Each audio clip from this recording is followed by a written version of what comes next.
de la festividad de Nuestra Señora del Rosario. La devoción del Santísimo Rosario, a la que con razón se llama la reina de todas las devociones, y el más insigne y honroso culto que la Iglesia Católica tributa a la bienaventurada Madre de Dios, nació en el siglo XIII de la Iglesia. Entiéndase que hablamos del método de orar uniendo 15 decenas de Avemarías y 15 Padre Nuestros, pues ambas oraciones eran repetidas, aunque sin este método, por los fieles desde los primeros tiempos del cristianismo. El Padre Nuestro o la oración dominical nos la enseñó el mismo Jesucristo, y la salutación angélica se compone de las mismas palabras del ángel cuando anunció a María su dichosa maternidad, y de las que pronunció Santa Isabel cuando la Virgen la visitó llevando en sus purísimas entrañas al Verbo encarnado. La oración que la acompaña es compuesta por la Iglesia. Sentados estos antecedentes, entraremos en la historia milagrosa de la fundación u origen del Santísimo Rosario. Hubo un siglo en el que parece que el infierno hizo los mayores esfuerzos por destruir, si posible le hubiera sido, la fundación divina de Jesucristo. Hablamos del siglo XIII antes citado, en el cual se reprodujeron cuantos errores y funestas doctrinas habían sembrado los herejes de los siglos anteriores. Aflígese el corazón oprimido de dolor cuando leemos en la historia eclesiástica la inmoralidad y desenfreno de innumerables apóstoles de la impiedad que, en su loco orgullo y en el delirio de imaginaciones exaltadas por la soberbia, hicieron guerra a muerte a la Iglesia Santa, combatiendo sus puros y sacrosantos dogmas. La cátedra de San Pedro vióse invadida por un emperador cismático. La secta de los valdenses sembraba la corrupción en Francia, al paso que la Lombardía era el teatro de los triunfos de los cátaros y patarenos. La herejía de los albigenses, hidra ponzoñosa de 100 cabezas, extendía sus negras alas por doquier y arrastraba innumerables almas por la senda de los más groseros errores. Las doctrinas de Arrio, de Macedonio, de Nestorio y de otros tan pérfidos secuaces se levantaron del olvido en que yacían y unidos tantos errores luchaban contra la nave de San Pedro, que si no naufragó entre tan encrespadas olas de contradicciones fue porque está sostenida en el dedo de Dios, que es inflexible. En efecto, Jesucristo había ofrecido solemnemente que las puertas del infierno, es decir, el error y la impiedad, no prevalecerían jamás contra su Iglesia, y jamás ha dejado de cumplir su palabra, pues primero que ella faltarán los cielos y la tierra. El Omnipotente, que suscitó padres apostólicos que defendieran la doctrina que los apóstoles enseñaran de viva voz y por escrito, y que en el siglo IV hiciera aparecer a los Crisóstomos, Agustinos y Jerónimos, campeones suficientes para combatir a los arrianos, apolinaristas y macedonianos, quiso que la Iglesia consiguiera un triunfo el más completo en el siglo de los mayores errores, disponiendo para gloria y honra de la Santísima Virgen María, que a ella debiese la Iglesia su tranquilidad. Y esta piadosa madre tomó a su cargo vindicar su propio honor, ultrajado miserablemente por los atrevidos herejes que combatieran su dignidad sublime y sus más preciosas prerrogativas. Para esto eligió al ilustre español Santo Domingo de Guzmán, que lleno de celo por la gloria de Dios, defensa de sus soberanos derechos y triunfos de la Iglesia, predicaba sin descanso, desvaneciendo y pulverizando con fuertes argumentos los errores de los albigenses. Fue de este modo. Oraba un día el santo, lleno de fervor, en la capilla de Nuestra Señora de la Pruille, y apareciéndosele la Reina de los Ángeles, radiante de hermosura, le ordenó que predicase la devoción del Rosario, que se compone de 150 Avemarías, y que sería un medio eficaz para convertir a los herejes y conseguir innumerables triunfos y victorias. Apenas el devotísimo siervo de María escucha el mandamiento, se arma con el impenetrable e invencible escudo del Santo Rosario y corre de pueblo en pueblo, de provincia en provincia, enseñando en todas partes a practicar tan útil y provechosa devoción y consiguiendo triunfos extraordinarios. Los jefes principales de las sectas heréticas, sus más acérrimos y entusiastas defensores, se rinden y detestan sus errores, huyendo avergonzado y confuso el espíritu del error, consiguiendo al mismo tiempo Santo Domingo de Guzmán, más triunfos que Moisés consiguiera con su prodigiosa vara. Tal es el origen de la festividad del Santo Rosario, que celebra la Iglesia en honor de la bienaventurada Madre de Dios, devoción tan generalizada en todos los pueblos cristianos, merced al celo y a los esfuerzos de los hijos de Santo Domingo, que no han cesado ni cesan continuamente de predicarla para arraigarla más y más en los corazones cristianos. Vamos ahora a ocuparnos de un hecho memorable consignado en nuestra historia, y que es altamente honroso para nuestra española nación, y en memoria del cual se denomina la festividad del Rosario, fiesta también de Nuestra Señora de la Victoria. Los turcos, a quienes permitió Dios, tal vez para castigar los pecados de los cristianos, que consiguiesen grandes victorias sobre estos en los primeros años del siglo XVI, se prometían sembrar el terror en toda Europa, prometiéndose nada menos que enarbolar su media luna sobre la cúpula de la iglesia de San Pedro, en la capital del mundo cristiano, donde ondeaba triunfante el sacrosanto signo de la redención, la Santa Cruz. Selim II reunió una formidable armada, formando el proyecto, que él creía realizable, de hacerse dueño de toda Italia. La armada cristiana, que era muy inferior a la de los turcos, había sido puesta por el Santo Pontífice Pío V bajo la protección de la Santísima Virgen, que es siempre el verdadero auxilio de los cristianos, y encomendándose los valerosos soldados a tan benéfica señora, entablaron la célebre batalla de Lepanto el día 7 de octubre del año de 1571. La armada otomana era mandada por Alí Bajá, y la cristiana por el invicto don Juan de Austria, hermano natural de su Majestad Católica el rey don Felipe II de España, juntamente con Marco Antonio Colonna, general de la escuadra pontificia. Superiores los turcos en tropas y navíos, estaban persuadidos de que era cierta para ellos la victoria, y rodearon la escuadra cristiana para que ni uno solo de los buques escapase a su furor y odio. Empero, los cristianos iban dirigidos por el Dios de los ejércitos, de quien la Santísima Virgen había sacado favorable decreto a favor de los fieles hijos de la Iglesia. Apenas se dio la orden de combatir, se enarboló el estandarte que los dos jefes principales habían recibido de mano del sumo pontífice. La imagen de Jesucristo, que estaba bordada en el estandarte pontificio, fue saludada por toda la armada con el mayor entusiasmo, encendiéndose todos los corazones en amor a la religión y a la patria. Y antes de entrar en combate, postrada toda la tropa, oficiales y soldados, imploraron la asistencia de Jesucristo para vencer a los infieles y la protección de la Santísima Virgen María, cuya imagen era conducida en todos los buques. Dada la señal oportuna, ambas escuadras íbanse acercando, presentándose todas las probabilidades a favor de los turcos, cuyos buques eran favorecidos por el viento que les hacía marchar rápidamente. Sobresaltados los cristianos, acudieron de nuevo a implorar la protección de la Santísima Virgen, y vieron con admiración que, cambiándose el aire prodigiosamente, se les hizo favorable, cargando todo el humo sobre la escuadra de los otomanos. El combate fue verdaderamente terrible. 3 horas llevaba de duración cuando pudieron observar los cristianos que los turcos comenzaban a ceder y que hacían por retirarse. El entusiasmo de los soldados cristianos, nacido de su confianza en el auxilio de Dios y en la protección de la Santísima Virgen, tomó un nuevo incremento. Alí Bajá sucumbió, y apoderándose enseguida don Juan de Austria de su galera, arrancó el estandarte y mandó que todos gritaran «¡Victoria!». A 30.000 hace ascender la historia el número de los turcos que perecieron en este terrible combate, el más sangriento que habían conocido los moros desde que existía el Imperio Otomano. Los cristianos recogieron unos 5.000 prisioneros, haciéndose dueños de 130 galeras turcas, con otras muchas que se sumergieron o se quemaron. La circunstancia de haber sido escasísima la pérdida de los cristianos, no obstante ser tan numerosa como dejamos expuesto la de los turcos, hizo que todo el orbe reconociera visiblemente la asistencia de Dios, aclamando con entusiasmo tan portentoso milagro.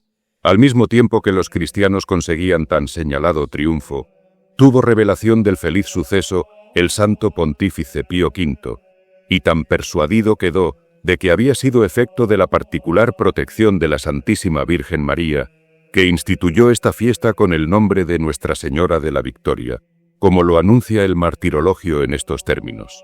El mismo día, 7 de octubre, la conmemoración de Nuestra Señora de la Victoria, fiesta que instituyó el Santo Papa Pío V, en acción de gracias por la gloriosa victoria que en este día consiguieron los cristianos de los turcos en una batalla naval, por la particular protección de la Santísima Virgen. Este santo pontífice, que durante la terrible lucha no había dejado de orar con el mayor fervor, a fin de que el Dios de los ejércitos protegiera a las armas cristianas, se valió de la devoción del Santo Rosario, tan agradable a la Santísima Virgen. Y por esta causa ordenó que la fiesta de Nuestra Señora de la Victoria fuese al mismo tiempo la solemnidad del Santísimo Rosario. Su sucesor, Gregorio XIII, que no pudo menos de reconocer también que la batalla de Lepanto ganada contra los infieles se debía a esta devoción, ordenó, en justo reconocimiento a la Santísima Virgen, que perpetuamente se celebrase la solemnidad del Rosario el primer domingo de octubre en todas las iglesias donde se erigiese esta devotísima cofradía, a la que después han enriquecido muchos soberanos pontífices con innumerables gracias y privilegios, como puede verse por los catálogos que conservan siempre las cofradías que, en gran número, se hallan esparcidas en los pueblos cristianos con el objeto de honrar a la Madre de Dios y de los hombres y conseguir por este medio su protección benéfica. Esta fiesta de la solemnidad del Rosario, concedida, como acabamos de decir, para las iglesias de los padres dominicos y todas aquellas donde se erigiese la devotísima cofradía, fue más tarde declarada de precepto para toda la Iglesia universal en el citado primer domingo de octubre por la santidad de Clemente XI, devotísimo de la Santísima Virgen, y que en 2 ocasiones solemnes vio visiblemente la protección dispensada por la Señora a los cristianos que con fe la invocan y saludan. Fue una la victoria conseguida por las tropas del emperador el día de Nuestra Señora de las Nieves, 5 de agosto de 1716, cerca de Salaquemén, que es la conocida en la historia con el nombre de Batalla de Selim, de funestísimos resultados para los turcos, pues que perdieron en ella más de 30.000 hombres, sin contar los prisioneros, y además de todas sus provisiones, todas sus banderas y estandartes. El citado pontífice, reconocido a tan especial favor, que con sobrada razón atribuyó a la protección de la Madre de Dios, tributó solemne acción de gracias en Santa María la Mayor, haciendo cantar una misa con la mayor pompa y solemnidad. El segundo favor sucedió inmediatamente al anterior, en el día 22 del mismo mes y año, octava de la Asunción de la Santísima Virgen, y consistió en haber sido levantado el sitio de Corfú. Ya que hemos narrado el origen de la devoción del Santísimo Rosario y las causas que movieron a los sumos pontífices para establecer esta fiesta, haciéndola extensiva a toda la Iglesia universal, repartidas por la cual existen multitud de piadosísimas cofradías dedicadas a entonar esta repetición de alabanzas en loor de la Santísima Virgen, y como medio el más eficaz para alcanzar su protección y auxilios, parécenos conveniente y oportuno dar las explicaciones necesarias sobre tan útil devoción, a la que están vinculadas muchas gracias y dones celestiales. El rosario es, sin duda alguna, el más grato obsequio que podemos ofrecer a la Madre de Dios, porque en él se compendian sus más bellos elogios y sus más sublimes prerrogativas. Compónese el rosario de 15 dieces, o sea, de 3 partes de 5 dieces cada una, contemplando en la primera los misterios gozosos, en la segunda los dolorosos y en la última los gloriosos.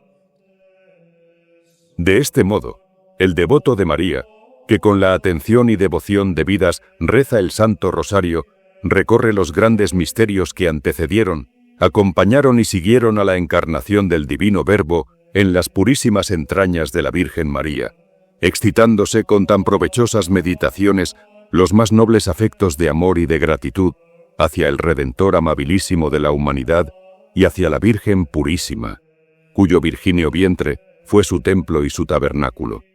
Entramos en primer lugar en la contemplación de los misterios gozosos, y en el primero de ellos recordamos aquel momento para siempre feliz y venturoso, en que el embajador celestial, se presenta en el humilde albergue de María para anunciarla que ella es la criatura feliz elegida por Dios entre millares, para concebir en su seno virginal al Hijo del Eterno Padre, al anunciado en todas las profecías, a aquel por quien suspiraron los justos de todas las edades y por cuya venida dirigieron fervorosas súplicas al cielo.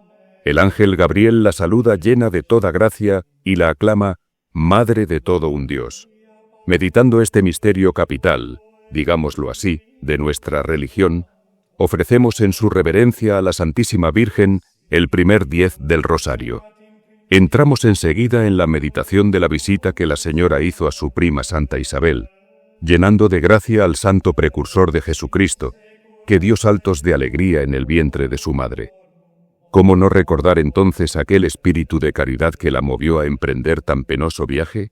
Pasamos al tercer misterio, en el cual meditamos el venturoso parto de la purísima doncella, y contemplamos el amor y la misericordia de Dios en hacerse hombre por salvarnos y redimirnos de la esclavitud del soberbio príncipe, que cargara sobre los hombros de sus miserables esclavos un peso insoportable, dejando aherrojadas sus almas en la más tiránica cautividad.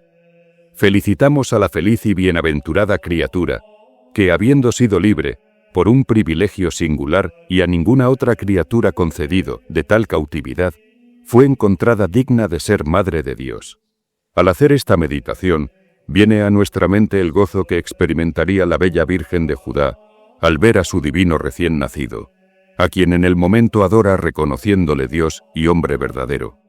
Y la acompañamos en espíritu cuando recibe la felicitación de los humildes pastores y después la de los reyes del Oriente, que ante la cuna del tierno infante deponen sus diademas, reconociendo su dignidad sublime, no obstante verle en un estado tan pobre, y observar que no tiene otra almohada donde reclinar su cabeza que las humildes pajas de un pesebre. Oh, qué bello y odorífero ramo de alabanzas y de bendiciones ofrecemos con el rosario a la soberana emperatriz de todos los serafines. Sigue al anterior el cuarto misterio, en el cual acompañamos a María cuando, llevando en sus brazos al divino Jesús, le presenta al templo, donde es recibido por el anciano y venerable Simeón, que, inspirado divinamente, conoce el tesoro que tiene entre sus manos, y lleno de júbilo bendice al Señor, porque, según se lo había prometido, le ha concedido el ver por sus propios ojos al que venía a ser la salud del mundo. Oh, qué momento de tanto gozo para la bendita Virgen el oír las palabras del inspirado anciano. Pues en este instante feliz la acompañamos, y en su recuerdo le ofrecemos las cuartas 10 Ave Marías y un Padre Nuestro.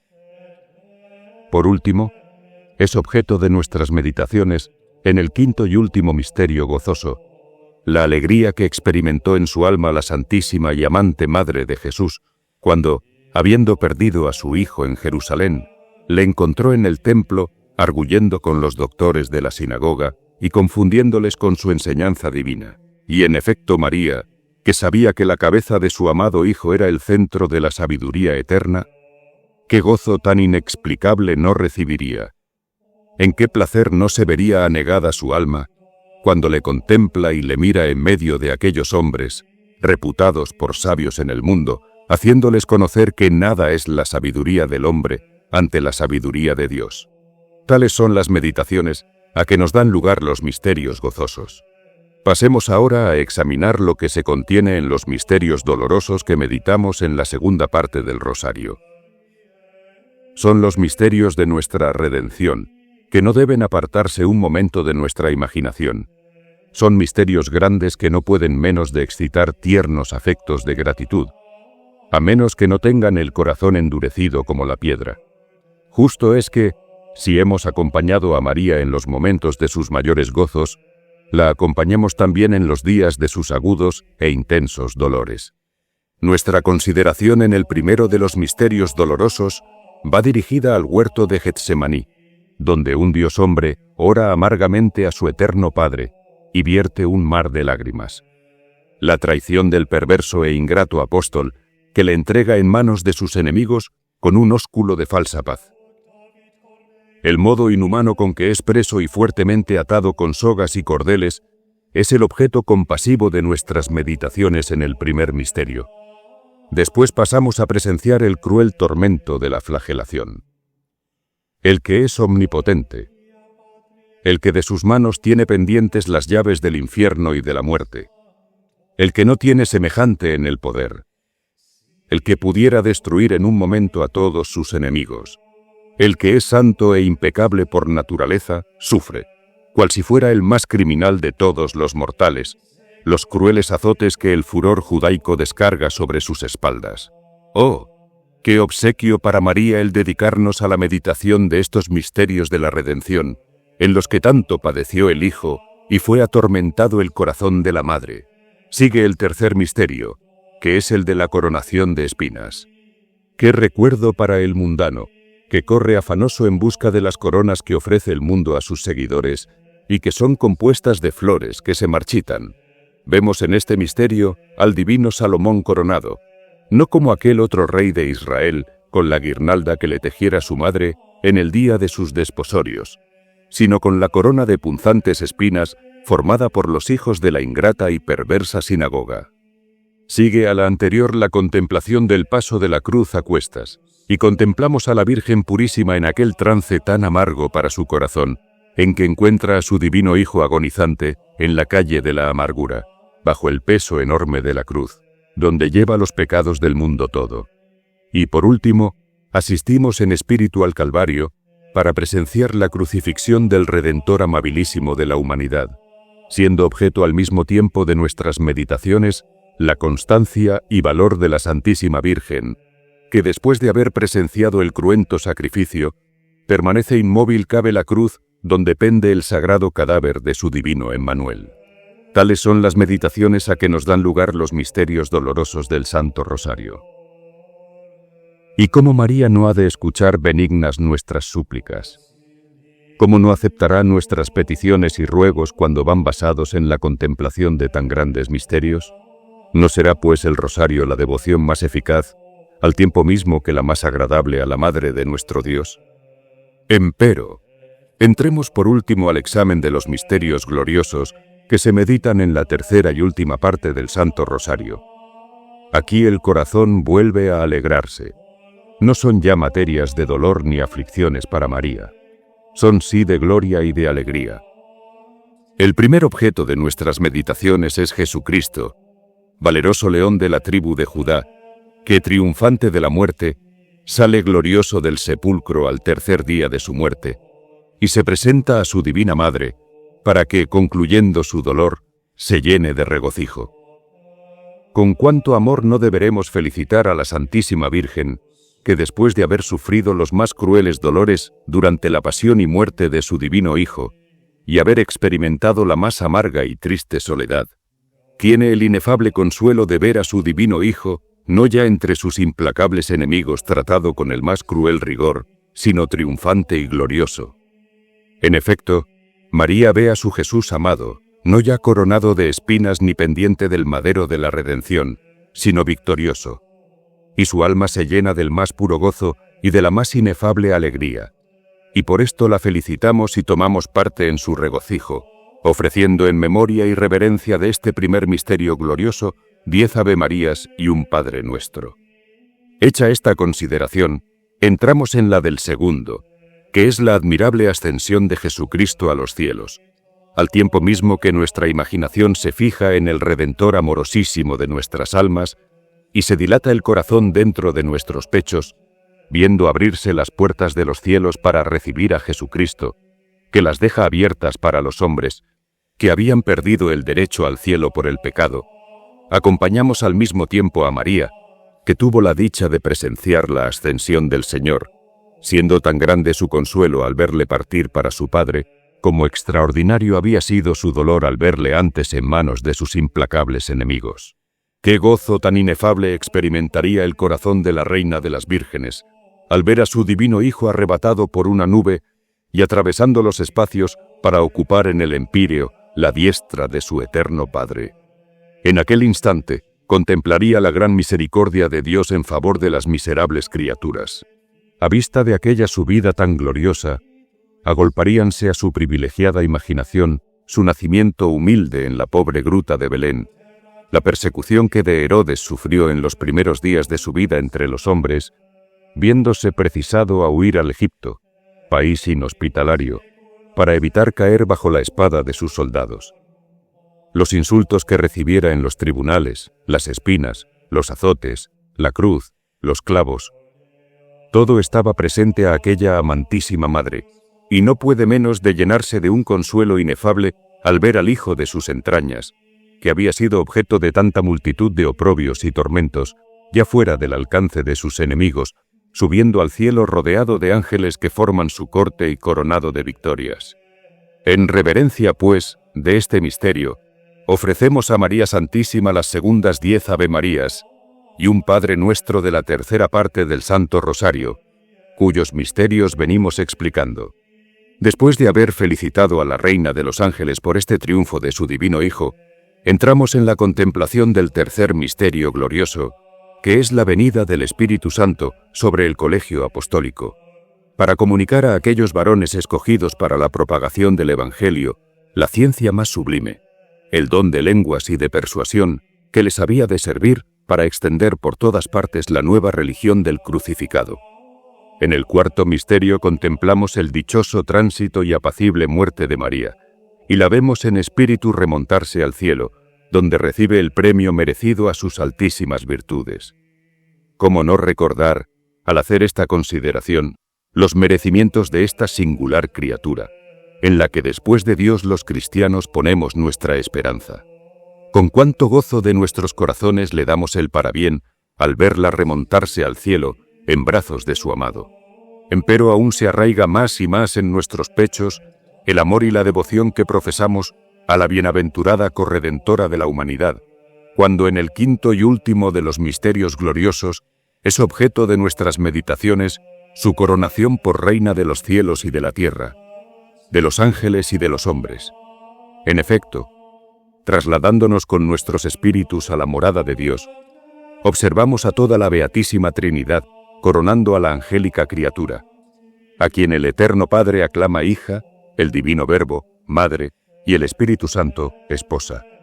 Por cuanto hemos dicho, se deja conocer que el Santo Rosario, meditado con devoción, nos presenta un compendio de la vida de Jesucristo y un recuerdo, así de los dolores como de los gozos y glorias de la Santísima Virgen, cuya protección solicitamos y nos es de necesidad para alcanzar del Señor los auxilios que nos son indispensables para no naufragar en medio del proceloso mar de las pasiones. Con razón, pues, la devoción del Santo Rosario es llamada, como dijimos antes, la reina de las devociones que tributamos a la Santísima Virgen María. Cuán eficaces para atraer sobre nosotros dones celestiales. No podríamos dirigirle una oración más autorizada, ni que mejor compendiase cuanto de grande y hermoso pudiéramos decirle. Empero, aún nos queda en qué fijar nuestra vista. Explicado lo que contienen los misterios del Rosario, debemos, para concluir, considerar las oraciones de que se compone, que, como es sabido y ya hemos insinuado, son el Padre Nuestro y el Ave María. Cuán bellas son ambas oraciones. Habiendo sido la primera enseñada por el mismo Jesucristo a los apóstoles, cuando éstos le pidieron que les enseñase a orar, ¿necesitará, por cierto, nuestros elogios? En primer lugar, invocamos a Dios llamándole Padre Nuestro, con cuyas palabras nos confesamos hijos suyos, y por consiguiente, hermanos de Jesucristo y herederos de la gloria que nos conquistara con el precio infinito de su preciosa sangre. Confesamos y reconocemos que está en los cielos, desde cuya mansión celeste todo lo hace, todo lo ve y todo lo gobierna. Como hijos reconocidos y llenos de gratitud, deseamos y pedimos que sea santificado su nombre por todas las criaturas, y reconociendo que este mundo en que habitamos no es nuestra patria, y que únicamente en Dios y por Dios podemos ser felices, le decimos, venga a nosotros tu reino, añadiendo que siempre y en todo tiempo se cumpla su voluntad así en el cielo como en la tierra. Por más que dirijamos a Dios nuestras fervorosas súplicas, pidiéndole el remedio de alguna necesidad, protestamos que nuestro deseo es únicamente que se cumpla su voluntad, y no la nuestra. Así imitamos en nuestro modo de orar al mismo autor de esta oración, que, cuando se estremecía en el huerto de Getsemaní a la consideración de los grandes tormentos que iba a padecer por el hombre, pide a su eterno Padre aparte de él aquel amargo cáliz. Pero enseguida añade: no se haga mi voluntad, sino la tuya. Constituyen nuestro ser racional, alma y cuerpo, y ambas partes necesitan ser alimentadas, aunque de diverso modo. El pan es el alimento natural del cuerpo, sin el cual desfallece y deja de existir, y el alma, como es espiritual, necesita por consiguiente un alimento también espiritual que la nutra y robustezca. A Dios, pues, nos dirigimos suplicándole que nos remedie nuestras necesidades espirituales y temporales por estas palabras. El pan nuestro de cada día, dánosle hoy. Y conociendo que 1000 veces hemos provocado sus iras y nos hemos hecho acreedores a terribles castigos, pues que ingratos y desconocidos hemos hollado la divina ley y seguido los funestos caminos del mundo, le decimos: perdónanos nuestras deudas.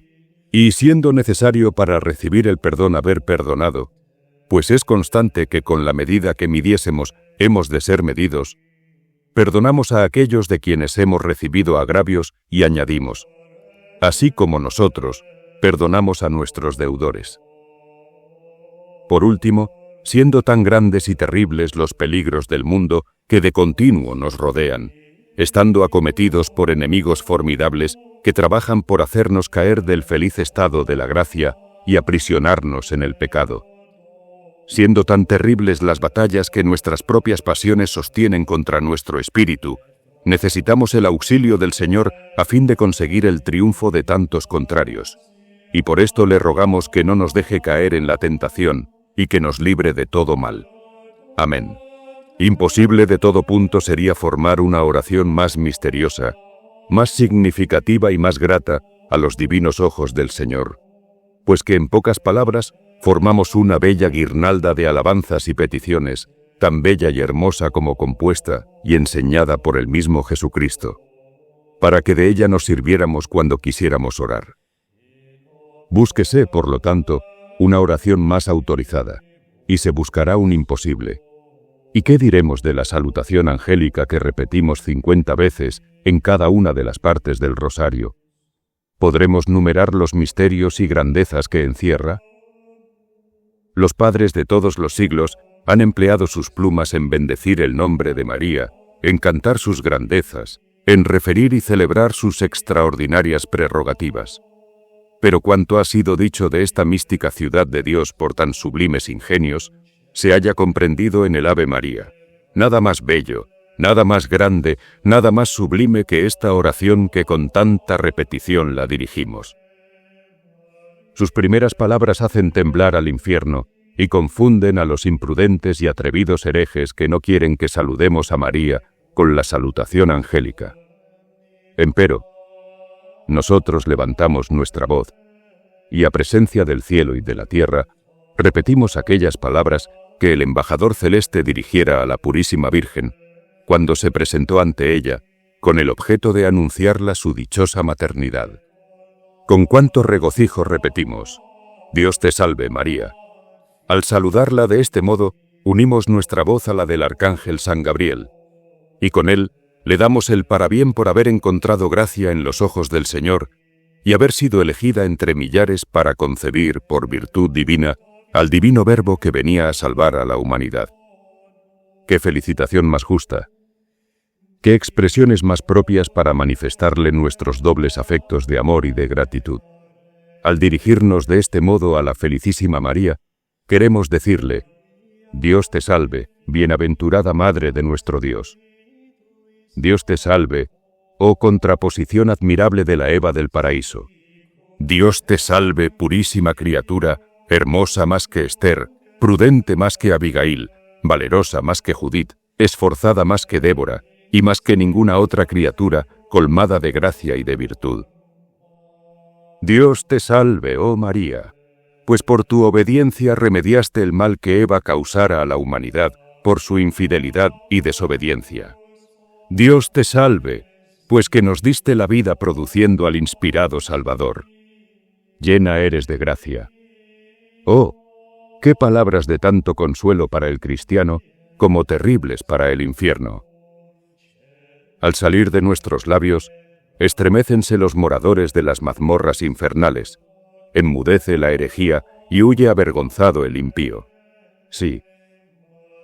María fue llena de toda gracia, pues la recibió en toda su plenitud, superior a la que ha sido concedida a los demás justos, en razón a su altísima dignidad, la mayor que pudiera haber recibido una pura criatura. Y no solamente recibió toda la gracia santificante, sino también las llamadas gratis datas. ¿Y cómo no había de enriquecer de tal modo el Eterno, a la que fue destinada para ser su templo y tabernáculo?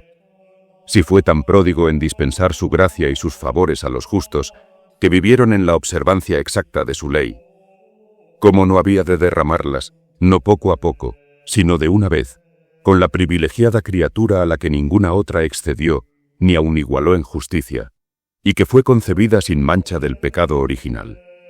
¡Ah, que nuestro corazón se dilata al hacer tal confesión y añadir: el Señor es contigo, bendita tú eres entre todas las mujeres! Porque, en efecto, el Señor es con María de un modo el más admirable, no como estuvo con Moisés y otros justos, sino de un modo más idéntico, pues que, encarnándose en sus purísimas entrañas el Verbo divino, quedó unido a ella con la intimidad con que dos trozos de cera derretidos al fuego se identifican y convierten en una misma cosa. ¡Qué unión tan admirable! ¿Y cómo no hemos de bendecir mil y mil veces, y con el mayor afecto de nuestro corazón, a la que mereció tanta dicha, felicidad tan incomparable? Sí, oh María, bendita eres entre todas las mujeres que han existido, existen y existirán hasta el último día del postrero siglo. No ha habido criatura más colmada de bendiciones. Bendita eres por las tres divinas personas de la Santísima Trinidad. Bendita eres aclamada por los soberanos espíritus y los bienaventurados que habitan los cielos y por los justos que moran en la tierra. Bendita te proclama el inocente y el pecador, y todos a una voz te felicitan diciendo: bendito es el fruto de tu vientre, Jesús. Oh, qué fruto tan benéfico para la humanidad, el que, siendo Dios, se hizo hombre, el que siendo eterno, quiso tener principio, el que siendo impasible e inmortal, quiso padecer y morir por salvar a la raza proscripta del Padre prevaricador. Fruto santísimo, fruto divino que por espacio de 4000 años formara la expectación del mundo. Con cuánta razón, pues, los hijos de la Iglesia fundan su confianza en María y se acogen bajo su patrocinio y amparo. En vano Cerinto y Ebión, en el primer siglo, y después Nestorio con otros secuaces del error, se propusieron deprimir el honor de María, siempre virgen, madre del Dios humanado, combatiendo su más preciosa prerrogativa, su dignidad sublime. Ellos fueron condenados por la Iglesia, y de todos los ángulos del orbe salen millares de voces que con el mayor entusiasmo repiten: Santa María, Madre de Dios. Oh, qué aclamación tan grata a los ojos de Dios como honrosa para su madre. Y al pronunciar estas encantadoras palabras, recibe cada vez más fortaleza el justo, como una gran confianza el pecador. ¿Y cómo puede ser de otro modo?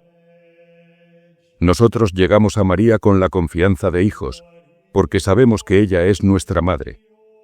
Y siendo, al mismo tiempo, Madre de Dios, renace la confianza en nuestros pechos, y con razón esperamos por su intercesión que sean bien despachadas en el tribunal de Dios nuestras súplicas y ruegos.